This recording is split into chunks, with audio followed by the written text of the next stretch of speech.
আজকের পৃথিবী এবং মানুষ দুনিয়া কেন্দ্রিক। এখানে দৈনন্দিন অবস্থা এত বেশি কঠিন করে তোলা হয়েছে যে দুবেলা দুমুঠো খেয়ে অনাড়ম্বর জীবনযাপনের জন্য যতটুকু উপকরণ প্রয়োজন হয় ততটুকু জোগাড় করে আনতে হলেও সারাদিন আল্লাহকে ভুলে থাকতে হয়। সাধারণ মানুষের জন্য জীবন বলতে এখানে কিছুই এখন অবশিষ্ট নেই। আছে শুধু পয়সা আর প্রচুর চাহিদা। তাই তুমি সকলের মুখে কেবল শুনতে পাবে, এত দূর পর্যন্ত পড়াশোনা করো, এই দিকে যাও, এই স্কিল শেখো, এই ব্যবসায় এত লাভ, ওখানে পড়লে ভালো চাকরি পাওয়া যাবে, ইত্যাদি।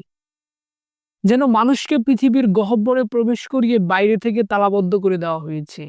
চাইলেও সে আজ আর পৃথিবী কেন্দ্রিক না হয়ে পারবে না। পৃথিবী যেমনই থাকুক, তুমি তো এখনো মুসলমান।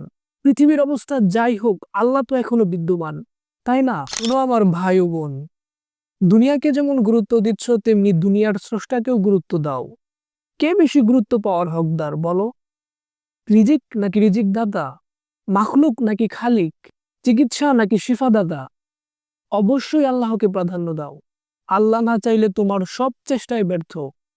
দুনিয়ার মালিকের অনুমতি ছাড়া দুনিয়া তোমার হবে না। সুতরাং দুনিয়ার রবকে সন্তুষ্ট করার কাজে লেগে পড়ো। দিন অনুসরণ করো।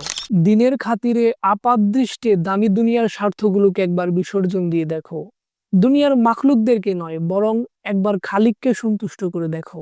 নিজের আখিরাতের প্রতি একবার সজাগ হয়েই দেখো, কিভাবে পোষা বিড়ালের মতো দুনিয়া তোমার আশেপাশে ঘুরঘুর করে। তোমার রবের সামনে দাঁড়ানোর ব্যাপারে আর উদাসীন থেকো না।